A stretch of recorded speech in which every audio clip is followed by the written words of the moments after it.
Boa noite a todos, que a paz do Senhor Jesus se faça em todos os corações aqui presentes e naqueles ausentes que por qualquer razão não puderam aqui estar conosco, para participar desse verdadeiro banquete, né? Falar de Jesus é uma festa. Quem prestou atenção no texto evangélico, no capítulo de Lucas, capítulo 19, nos versos de 1 a 10 do Evangelho de Lucas, e no nosso Evangelho segundo o Espiritismo, no capítulo 16, no item 4. Já tem uns 3 anos, ou talvez mais, que nós falamos aqui sobre esse encontro. Até tinha um outro título, Jesus e Zaqueu, o grande encontro, porque de fato tratou-se ali de um encontro muito significativo e emblemático para toda a humanidade depois daquele encontro. Eu fico imaginando a emoção que esse rapaz de pequena estatura, Zaqueu, sentiu ao receber em sua casa o mestre Nazareno. E a emoção talvez maior ainda, porque não foi ele quem o convidou, mas o próprio Nazareno é quem se autoconvidou. Disse Zaqueu, prestaram atenção no texto? Zaqueu, desce depressa. Olha, ele não usou a expressão depressa. Desce daí depressa, porque hoje me convém pousar em tua casa. E por que será que ele diz depressa? No decorrer da palestra a gente vai abordar esse assunto com mais detalhes. Esse encontro de Jesus com Zaqueu, ou de Zaqueu com Jesus, ele está no Evangelho de Lucas, e vários outros escritores já falaram sobre essa passagem.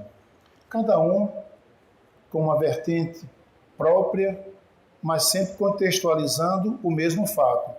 Devemos lembrar que essa passagem não trata-se de uma parábola, de uma história com da ficção, que era muito comum nos tempos de Jesus.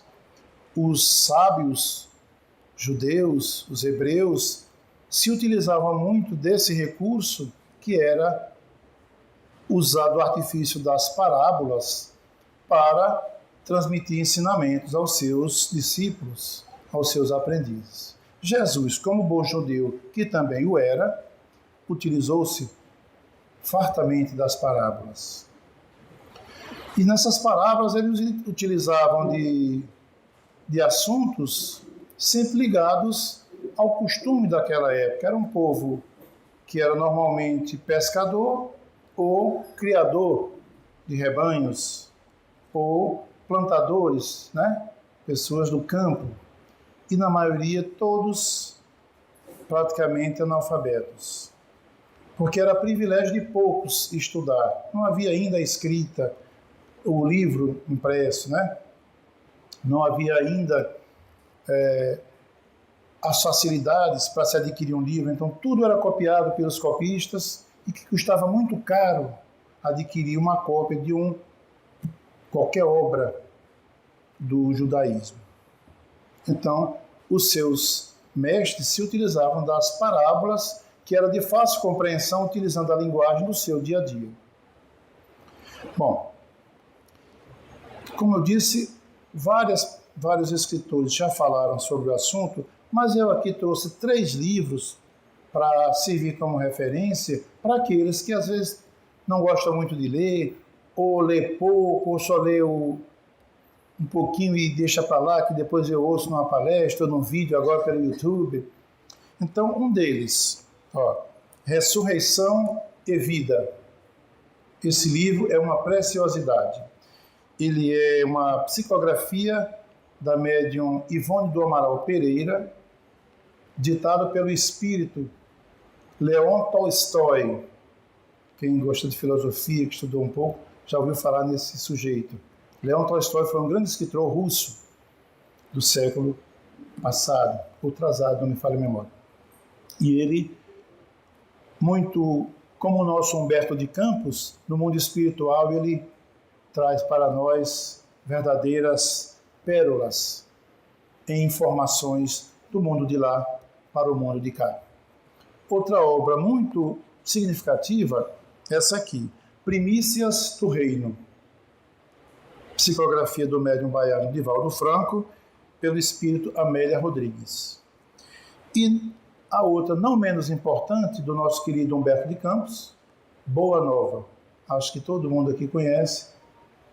Nesses 3 livros, cada um tem um capítulo dedicado a esse encontro de Zaqueu com Jesus, ou Jesus com Zaqueu, como preferirem.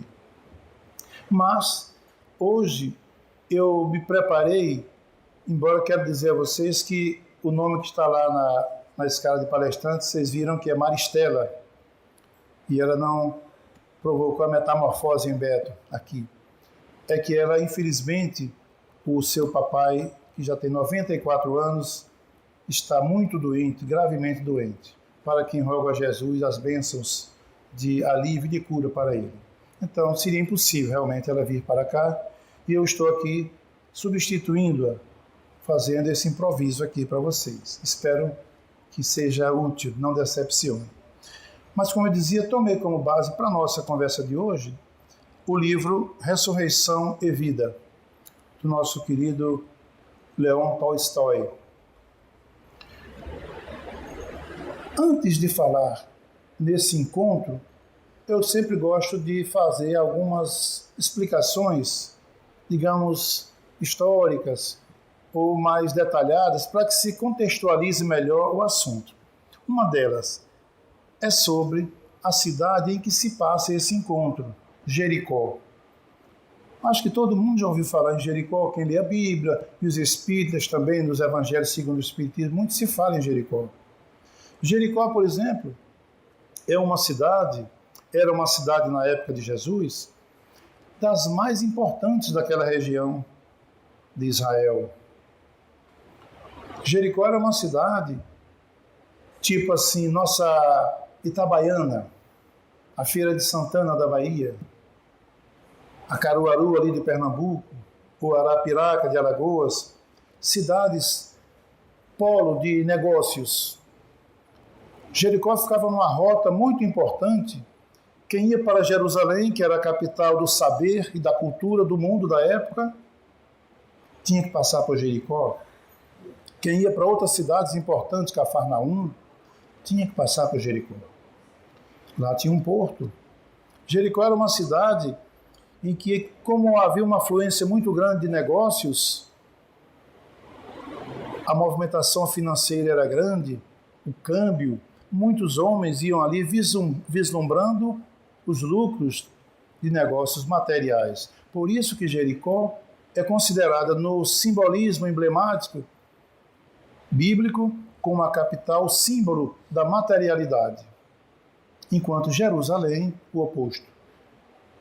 Na figuração emblemática, Jerusalém é a altura, é a capital santa, é a cidade religiosa. E há um nexo nessa relação Jericó-Jerusalém, porque Jerusalém fica a 754 metros acima do nível do mar Mediterrâneo. Então é uma cidade de uma altitude muito grande. Já Jericó, 400 metros abaixo do nível do mar Mediterrâneo. Jericó é considerada a maior depressão do nosso planeta, ou seja, o ponto mais baixo. Por isso que na simbologia, Jerusalém está nas alturas, Jericó nos planos mais baixos. Um homem descia de Jerusalém para Jericó, descia de Jerusalém das alturas para Jericó, quando foi atacado por malfeitores. Falamos aqui da parábola do samaritano. Essa parábola do samaritano Ela está no capítulo 10 do Evangelho de Mateus, para quem quiser depois ler. Capítulo 10 do Evangelho de Mateus, nos itens 25 a 37, nos versículos do Evangelho de Mateus. Então veja que ele usa essa simbologia. Descia de Jerusalém para Jericó. E as figuras que desciam eram justamente aqueles que deveriam se elevar, que eram o sacerdote do templo e o levita, descendente da tribo de Levi. Por isso, e era também uma figura importante, que era o auxiliar direto do sacerdote nas cerimônias do templo. E esses dois, na parábola de Jesus, eles descem. Estão deixando as alturas para a inferioridade da matéria. Em Jericó também outra passagem muito interessante, a cura do cego Bartimeu, ou o cego de Jericó. Esse cego, cujo nome não é Bartimeu, o nome dele não se sabe, mas é Bar, filho de Timeu. Timeu era o pai. A expressão Bar quer dizer filho de, né? Simão Bar Jonas, Simão Pedro, filho de Jonas. Então Bartimeu era cego, que não nasceu cego, já falamos em outra ocasião aqui sobre ele. Ele nasceu vendo, como todos nós, e por uma causa muito infeliz, ele foi punido pelo pai. O Timeu era um general do exército de Israel, já aposentado, e foi tentar rebelião contra o poder romano, que invadia e estava dominando aquela região, e ele foi preso, foi executado, e o costume era esse. Poupava as filhas mulheres e os filhos homens, um deles, ou mais, eles, quando não cegavam, atrofiavam seus membros, deixando ele paralítico, enfim, que ele vivesse, mas incapaz, tinha que viver esmolando. Era como se fosse um recado: olha, se fizer o que o pai dele fez, veja o que te acontece. Assim foi com o Timeu, o Bartimeu. E Bartimeu vivia nas portas da coletoria de Jericó. Coletoria é uma repartição alfandegária, é uma repartição tributária, onde ali eram cobradas as taxas, os tributos, os impostos para o Império Romano. Interessante, e Jericó também, como lá esse movimento financeiro muito grande, comércio, também muitos homens indo para lá, natural era que muitas mulheres de vida equivocada também para lá fossem ganhar o dinheiro com o corpo, satisfazendo o desejo daqueles homens de negócios. Bom, então, Jericó é a cidade com essa importância toda. O Bartimeu esmolava próximo à coletoria, onde Zaqueu era o chefe, porque no texto Zaqueu era chefe dos publicanos. Publicanos era o termo para aqueles que cobravam os impostos, as taxas. Interessante que a gente não tem muita ideia de como era isso publicano. Não era um concurso para publicano, não. Nem era também graciosamente escolhido: você vai cobrar imposto para mim e pode cobrar o que quiser extra e tem que pagar X aqui para o Império e o resto você se locupleta. Não era assim. A função de publicano era adquirida esse direito de cobrança de impostos em asta pública. Tem advogados aqui, sabem o que é asta pública. Então, Zaqueu, como os demais, adquiriam o direito de fazer a cobrança em asta pública por 5 anos do Império Romano. Depois de 5 anos, nova asta pública para novos. Então não era assim uma coisa, né, aleatória. É uma espécie de terceirização do Império Romano. Naquela época já se terceirizava, né? Então, o Império não tinha os seus cobradores oficiais, terceirizava para aquele povo. Agora, o ruim, e daí a causa do ódio dos judeus pelos publicanos, que também eram judeus, é porque eles eram judeus cobrando o imposto dos seus compatriotas para o invasor. Tibério César para a coroa. Então todos os publicanos eram muito odiados, eram chamados homens de má vida, pecadores.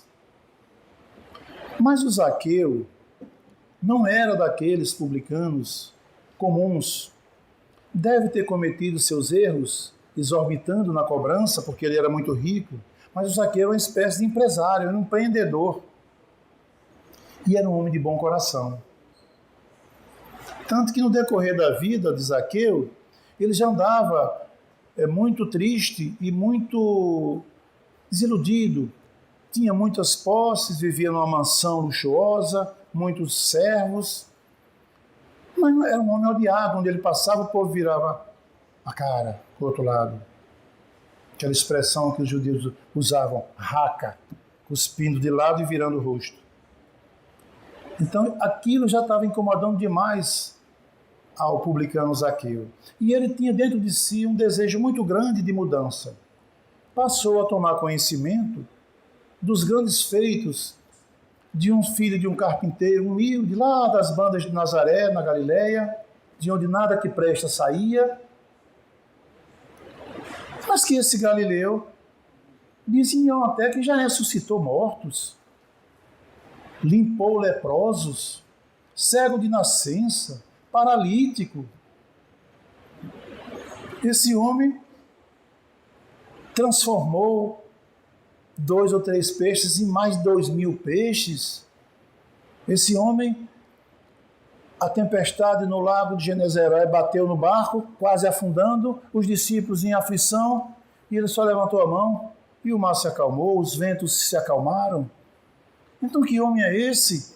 E ele chega a cada vez ficar ávido por desejo enorme de conhecer esse homem.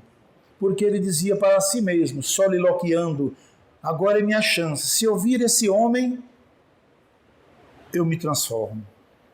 E ele dizia que só queria ver.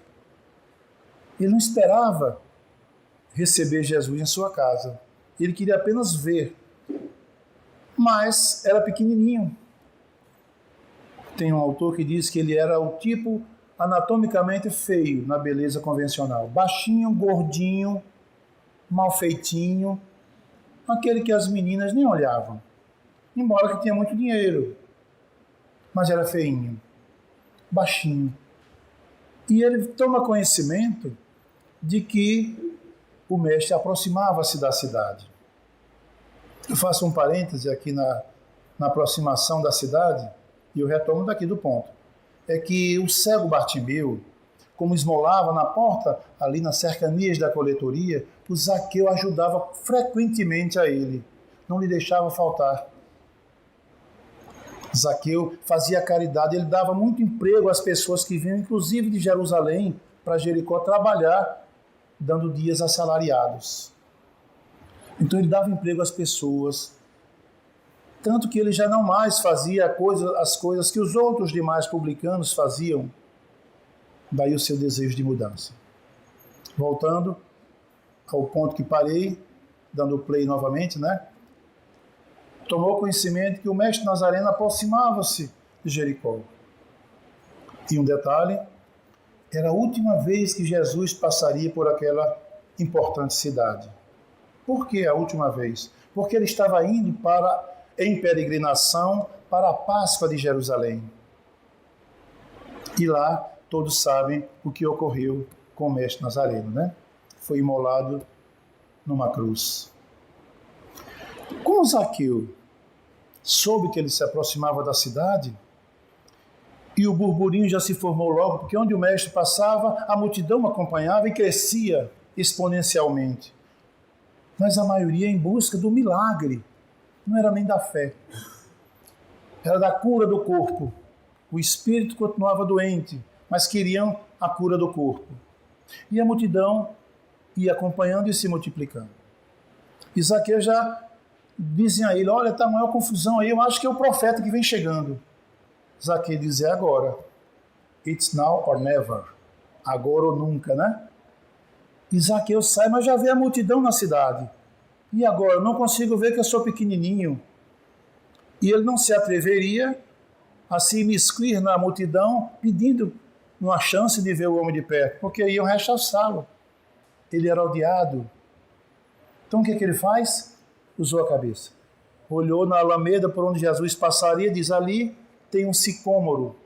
É uma espécie de oliveira, uma árvore bastante alta, cujas raízes eram também bastante robustas, saindo do solo em direção à árvore, assim pela parte exterior, que dava para ele se agarrar e subir. E ele sai correndo. Pense um homem, uma autoridade que ele era, com aquelas túnicas diferentes da dos judeus comuns, porque a identificação dos judeus pelas castas que existiam era pelas túnicas. O sacerdote tinha uma túnica de um tipo, os escribas de outros, fariseus, e a plebe era aquela bem rotazinha. Então, mas um homem da importância social e financeira do Zaqueu, pense um homem desse sair correndo, capaz de a túnica derrubar e se enganchar, né? E ele sai correndo e subir numa árvore. Eu acho que o povo ficou olhando e esse homem endoidou. Deve suicidar-se, esse miserável. Bem feito, porque todo mundo tinha ódio dele, né? Mas aqui eu sobe com um objetivo. Aqui eu só preciso vê-lo. É aqui que ele vai passar, porque ele vai sair de Jerusalém e aqui é a saída. Só que Jesus, como nós sabemos, era um espírito bilhões de anos evoluído na frente de todos nós e daqueles daquela época. Jesus penetra no âmago do seu coração, e pela sua mediunidade, pela sua vidência, ele descobre que Zaqueu já era um homem de bom coração e que pretendia modificar-se e que desejava também vê-lo. Jesus já sabia que ele apenas queria vê-lo. Então Jesus vem passando, finge que não aconteceu nada, e quando chega na árvore frondosa, no sicômoro, olha para cima: Zaqueu, desce depressa, porque hoje me convém pousar em tua casa. E diz o texto que Zaqueu desce rapidamente. Imagino também, eu acho que ele pulou da árvore, capaz de se arrebentar no chão, porque ele só queria ver.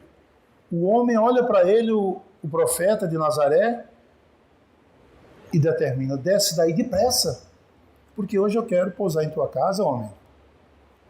E Zaqueu desce, fica feliz da vida, cumprimenta e parte para a sua mansão para tomar as providências da recepção que iria oferecer ao mestre. Uma refeição digna. Zaqueu também tratava todos os seus servos com dignidade. Não explorava, não maltratava, tratava com direitos humanos naquela época. Por isso que é importante, porque a Bíblia, o Novo Testamento, a única coisa que fala de Zaqueu é aquele texto que foi lido aqui.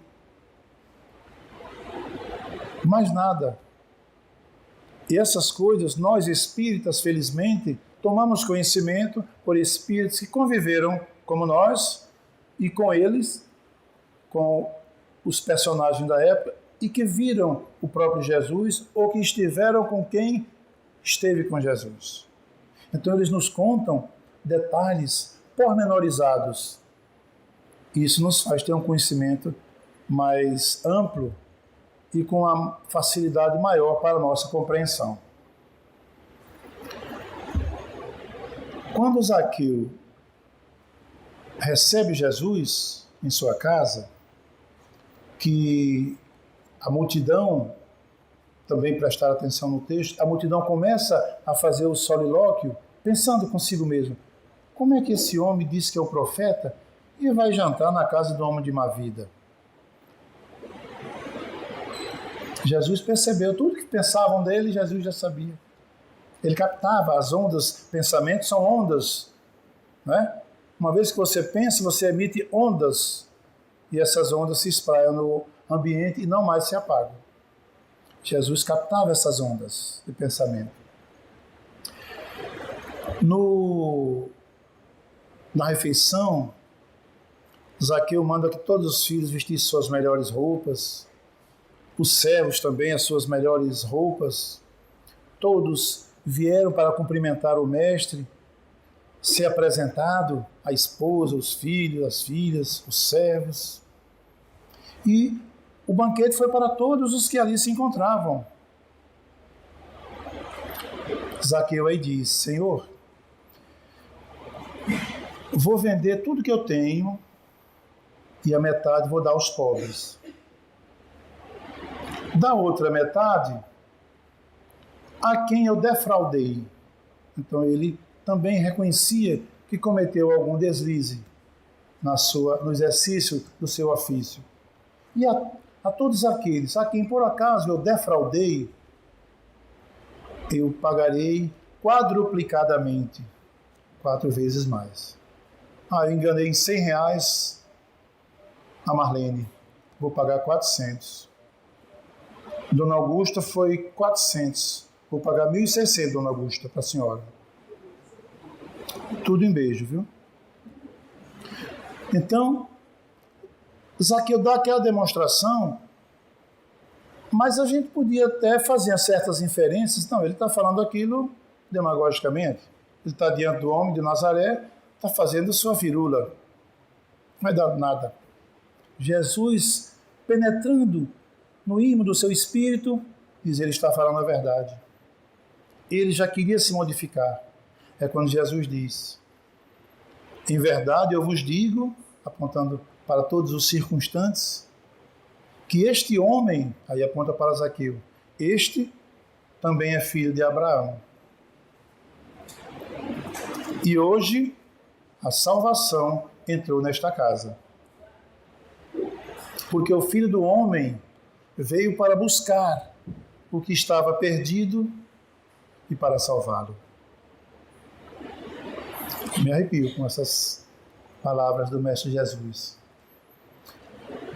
O nome Jesus, em aramaico, Yeshua, significa salvação ou o Salvador. Aí veja a duplicidade das palavras de Jesus na simbologia que ele passava naquele povo. Ali ele falou de forma emblemática. A salvação entrou nesta casa, todo mundo entendeu. Porque Zaqueu prometeu se limpar, né? Na linguagem comum do vulgo. A quem ele roubou vai pagar 4 vezes mais e a outra metade vai dar aos pobres. Então por isso que ele foi salvo também. Mas também, não por isso, mas também porque além de fazer isso que ele disse que ia fazer, Jesus sabia que no seu coração ele estava imbuído de um desejo premente de fazer aquilo que de fato fez. O texto bíblico não diz se ele fez. Pergunte a qualquer pastor evangélico, conhecedores do texto bíblico, qualquer estudioso católico, sem nenhuma crítica. Onde está escrito que Zaqueu fez ou não fez o que prometeu a Jesus fazer? Não tem. O escritor bíblico não alongou o detalhe. Foi sucinto. Os nossos escritores espirituais, aí sim, de posse do conhecimento, explicam que Zaqueu, e eu vou dizer por quê, onde Zaqueu disse que de fato fez, neste livro Ressurreição e Vida. Quando Jesus diz que a salvação entrou nesta casa, como disse, porque Zaqueu, além de fazer o que disse, Jesus sabia, tinha certeza que ele iria fazer aquilo que de fato ele disse que ia fazer, mas Jesus estava dizendo também: a salvação entrou nesta casa hoje, porque Yeshua era a salvação. E Zaqueu estava diante da salvação personificada no homem de Nazaré, que era o que significava o seu nome, Yeshua. Então, duplicadamente a salvação estava ali, de 2 maneiras. Como Jesus dizia: vejam quem tem olhos de ver, ouçam quem tem olhos de ouvir. Como disse, não há informação alguma nos textos evangélicos se de fato Zaqueu fez ou não. Quer botar ela aqui dentro? Quer botar ela aqui dentro? Então, no livro Ressurreição e Vida, o Leão Tolstói, ele conta, numa narrativa esplendorosa da Ivone do Amaral Peixoto, que agora também já está no mundo espiritual, ele conta o seguinte, que ele próprio, em espírito, Leão Tolstói, estava passeando no cosmos. E era comum, na época da Páscoa nossa aqui na Terra, os espíritos mais evoluídos e que participaram daquele evento fatídico, os que foram culpados, que já se redimiram, e os que não foram culpados, vinham para Jerusalém para rememorar aqueles momentos, vislumbrando o Mestre Jesus passeando ali na orla do Largo Genezaré, do Mar da Galileia, em Cafarnaum, convidando André, irmão de Pedro, depois convidando o próprio Pedro. André era discípulo de João Batista. Depois João, quando batiza Jesus naquela simbologia no Rio Jordão, ele diz, agora você tem que seguir a ele, porque é necessário que eu diminua para que ele cresça. Aí o André vai e apresenta Jesus a Pedro. Diz, Pedro, esse é aquele que o mestre João Batista indicou. É a ele que você deve seguir comigo, porque eu já estou seguindo a ele. Aí Jesus diz, vem Pedro. Simão, Pedro é depois, né? Vem Simão, você agora vai pescar homens, não mais peixes. Depois ele diz, vem velho Cefas. Cefas em aramaico é pedra. E Pedro é porque vem de Petros, do grego, também pedra. Né, dona Augusta? A senhora que gosta dessas coisas bonitas. Então, professora Augusta ali. Bom, gente, então, quando Jesus faz aquelas coisas todas, os espíritos, como dizia, nesses período pascal, se dirigem para lá. E o Tolstói, ele diz que nessas andanças, ele chegou e vislumbrou num lugar como que parecia ser na região da Palestina, mais precisamente em Jerusalém. E ele diz que viu um vulto assim de longe, como que fosse de um mestre pela túnica de alta estirpe do judaísmo, pela a indumentária, e ele disse que foi se aproximando e viu que aquele homem, com as feições de um mestre, como se estivesse dando uma aula ou uma palestra para aqueles que ele achava que eram aprendizes ou discípulos, à moda da época, sentados em volta, no chão, e ele, como o mestre, em pé, dando suas explicações. Ele vai se aproximando com um certo receio, como que diz, eu não fui convidado, vou chegar assim de soslaio, posso ser convidado a me retirar? Mas ele vai chegando e percebe que foi bem-vindo, foi bem recebido. E ele ouviu um dos aprendizes se dirigir a ele, ao mestre, nesses termos. Mestre Zaqueu, nós aqui todos estamos nos preparando para adentrar na carne novamente, para reencarnar. Eles estavam ali se preparando para reencarnar. Então, mestre, diz-nos para nós todos das conversas que o senhor teve com o mestre Jesus, porque o evangelista conta que o senhor recebeu ele em sua casa. Aí o Tolstói diz no livro aqui da Ivone, que diz assim, meu Deus, eu ouvi bem, Zaqueu, terá sido aquele que subiu numa árvore e que Jesus convidou para descer depressa, que queria pousar na casa dele? Seria ele mesmo que ofereceu uma recepção para Jesus e ficou ali atônito? E o desenrolar da conversa prosseguia e ele viu, confirmando cada vez mais que era o próprio Zaqueu. Então os aprendizes diziam: mestre, conta para nós, fala tudo sobre os ensinamentos que o Senhor teve o privilégio de ouvir do mestre Nazareno, para que nós, ao adentrarmos na carne, não venhamos a cometer os mesmos delitos de outrora, de nossas últimas encarnações. E diz o Tolstói que a conversa foi, e quando terminou, todos foram embora, e o Zaqueu viu-se sozinho também já para retirar-se. Ele aí ousou aproximar-se do mestre Zaqueu e disse, reverenciando, né, naturalmente: mestre, o senhor podia me tirar uma dúvida? O texto não diz bem essas palavras, estou contextualizando. Foi verdade mesmo que o senhor fez aquilo que o senhor disse lá no texto do evangelista Lucas? O senhor prometeu dar a metade aos pobres, da outra metade pagar quadruplicadamente a quem o senhor defraudou, e apenas um pouquinho o senhor ia tirar para o seu sustento e de sua família por um breve tempo, porque depois urgia a necessidade de ganhar o pão com o próprio sustento. E dizer que Zaqueu disse que não só fez aquilo, como depois do banquete na casa dele com Jesus, ele passou a segui-lo por toda a sua vida.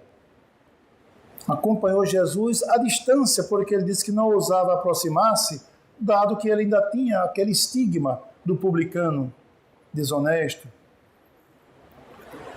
E ele lembrou-se que até no grupo dos 12 de Jesus tinha um que era colega dele, publicano, o Mateus, que antes chamava-se Levi. Levi era publicano. Jesus o convida. Levi estava sentado na porta da coletoria, só que em Cafarnaum. E Jesus passa e diz: segue-me. E ele deixou lá tudo e seguiu. Mas ele disse que nem lembrou. Então ele ficava com medo de chegar perto das pessoas e ser escorraçado. Mas ele disse que seguiu Jesus sempre como que espreitando o mestre, no bom sentido, até o martírio no Gólgota. E depois da ressurreição, ficou feliz, porque viu que o mestre não havia morrido, tinha voltado, venceu a morte do corpo. E ele diz: fiz visita lá em Betânia, na casa dos irmãos Lázaro, Marta e Maria, que eram muito amigos de Jesus, para saber deles, beber dele o néctar do conhecimento das coisas que Jesus contava para eles, posto que eram muito amigos. E estive também à procura dos irmãos Boanerges. Boanerges significa filho do trovão em aramaico. E os irmãos Boanerges também não deram muita bola para ele. Eram os irmãos Tiago e João, filhos de Zebedeu. Estive à procura de Pedro, o velho Cefas, e também não fui muito compreendido no momento. Depois Pedro vem a reconhecê-lo e dá uma atribuição muito nobre para ele, que eu vou falar no final. Ele disse: mas foi em Paulo, um antigo doutor da lei, Saulo, de nome Saulo de Tarso. Foi com ele que eu me aproximei e ele me recebeu, já depois da transformação na entrada de Damasco. Então ele passei a ser o convertido de Damasco, depois de sofrer muitas agruras. Ele me recebeu muito bem, dando-me atribuições, contando-me das coisas que Paulo também não conheceu Jesus. Mas Paulo procurou as informações todas daqueles que conviveram com Jesus, e o próprio Cristo passou para ele já em espírito. Saulo, Saulo, por que me persegues? Então Jesus aparece para Saulo já em espírito.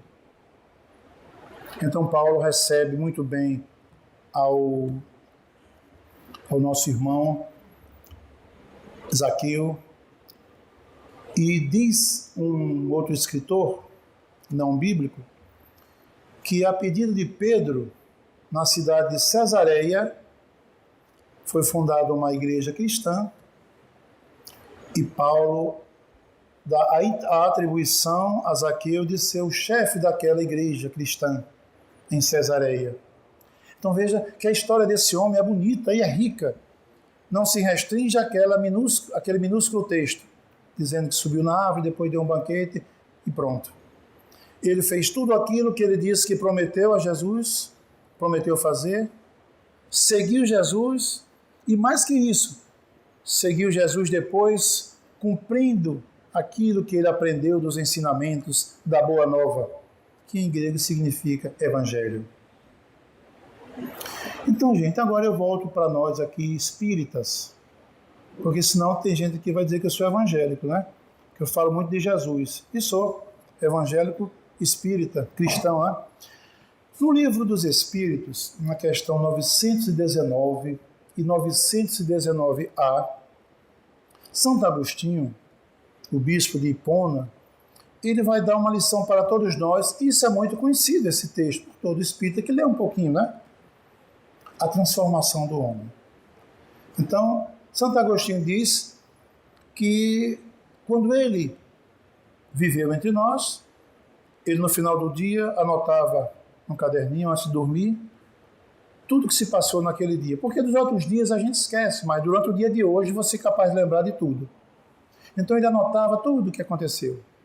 O que ele fez que não deveria fazer. E o que deveria fazer que por um lapso não fez. Para que no outro dia ele fizesse o que não fez que deveria e não mais fizesse aquilo que ele fez no dia anterior que não deveria ter feito. E ele diz, foi assim que eu fui me melhorando. Porque na questão 918 é onde ele vai dizer, conhece-te a ti mesmo. Ele fala do autoconhecimento. E esse autoconhecimento é muito importante, que foi o que Zaqueu fez. Zaqueu ali fez o que Santo Agostinho nos aconselha. Santo Agostinho muito depois de Zaqueu. Mas ele fez aquilo que Santo Agostinho vem depois recomendar. Ele fez uma autoavaliação, viu que estava cometendo alguns equívocos indesejáveis. Tomou atitude, imbuído por um desejo enorme de mudança. Se a chance aparecer, eu pego, me agarro a ela. Ela apareceu. Só que antes que ele a agarrasse, o homem disse, desce daí, eu já te agarrei. Jesus é assim, tem esse negócio. Quando você pensa que não, ele é que te agarra. Quem sabe ele não está agarrando todos vocês aqui hoje, para que também, como Zaqueu, promova a sua autoavaliação e vejam naquilo que vocês podem mudar. Porque eu não acredito que aqui tenha um que diga assim, eu não preciso mudar em nada. Eu tenho muito a mudar. Eu acho que quase tudo. Nem sei se a palestra aqui hoje está agradando. Porque já é a segunda vez que eu falo sobre isso. Talvez não agradei na outra. Então eu preciso também mudar e muito. E urge o tempo. Então todos nós, dou essa sugestão, vamos fazer tal como Zaqueu. E não esperar que Jesus, passando por uma alameda, nós tenhamos que subir numa árvore. Hoje talvez num coqueiro, num palmeira enorme. Não. Num ipê desses agora que estão florando, né, na primavera. Também não. Porque Jesus não precisa vir mais em carne e osso. Não temos que esperar a volta de Jesus.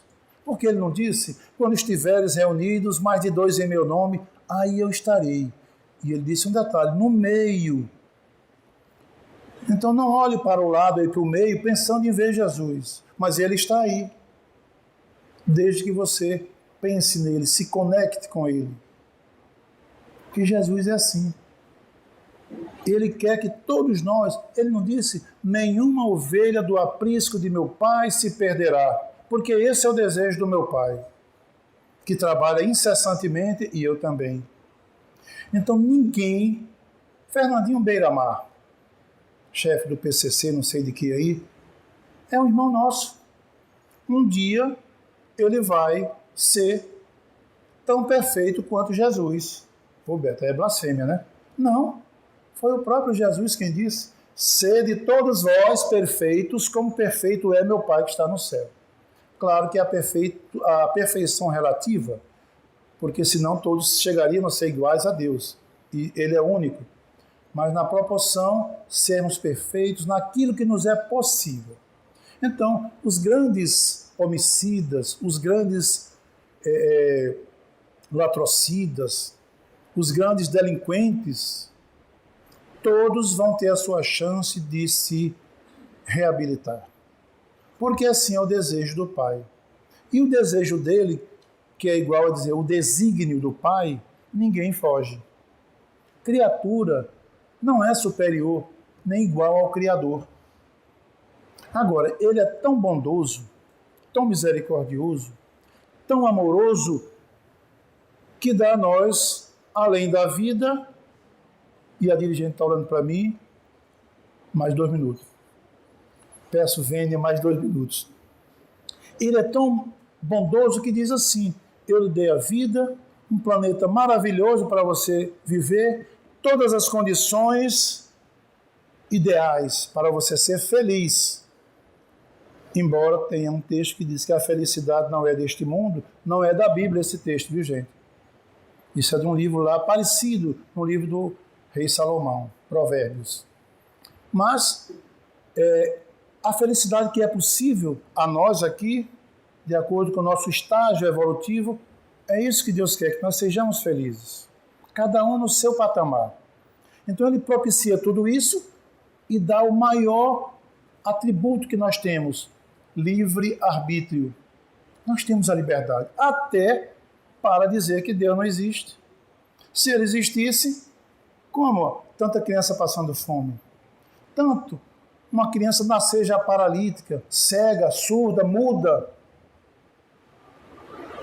Como uma mãe jogar um filho numa cesta de lixo? Então Deus não existe, ou esqueceu nessa parte. Dizem assim aqueles que não conhecem nada ou muito pouco. Não têm uma fé raciocinada, como Kardec nos orienta, uma fé esclarecida, e não busca aquilo que Jesus diz no Evangelho de João, no capítulo 8, no versículo 32, conhecereis a verdade e a verdade vos libertará. Libertará de nossas amarras, da ignorância, das nossas maldades. Quando a gente tem o conhecimento, a gente se liberta de nós mesmos, daquele mal que tem dentro de nós, porque nós temos um anjo bom e um anjo mau dentro de nós, e os dois estão em conflito, como dizia o sábio oriental, permanente conflito. E quem vence o conflito? Perguntou o aprendiz. Aquele que você alimentar, respondeu o mestre. Meus amigos, o tempo não gosta de Beto. Estamos chegando ao final. Eu novamente reitero a sugestão. Vamos tentar. Não é fácil, mas não é impossível. Fazer aquilo que Zaqueu fez. Primeiro, imbuído de uma vontade, um desejo de modificar-se. A gente olha, eita, hoje alguém me fechou no trânsito, eu já ia levantar aquele dedo, mas me segurei. Mas pensei do mesmo jeito. Amanhã eu já não vou fazer isso, porque eu vou lembrar que eu também já fechei muitos no trânsito. Alguém furou a fila, eu xinguei. Mas eu estou me lembrando agora que um dia eu até disse que estava com pressa, que ia pegar o neto na escola e nem estava. Mas fui. Então a gente vai lembrar que Jesus, diante da mulher chamada pecadora, disse: qual de vós que estivesse em pecado, atire a primeira pedra, e ninguém atirou. Está dizendo ali que não devemos julgar ninguém. E ele disse: nem também eu te julgo. Vai, filho, não peques mais. Olha, vamos fazer como Zaqueu. Toma iniciativa, tenta mudar. Consegue. Aos pouquinhos. É como dizia um instrutor nosso, que vocês não conhecem, do nome Luciano, que o amor é um edifício grande, mas que a gente se constrói todo dia, tijolo a tijolo. Cada tijolo desse é um ato de caridade, é um ato de bondade, é uma indulgência, é um perdão que você oferece ao seu irmão que lhe ofendeu. E assim, tijolo a tijolo, você vai construindo o seu edifício do amor.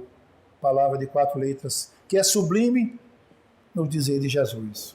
Meus irmãos, que Jesus abençoe a todos vocês, que ao sair daqui procurem refletir nessas palavras, naquilo que vocês acharem que foi correto. E no que não foi correto no entendimento, procurem refletir também para ver se buscam o entendimento correto, que eu sou também humano e imperfeito. Tá bom? Muito obrigado pela atenção, muita paz para todos e um beijo no coração de todos vocês. Até uma próxima.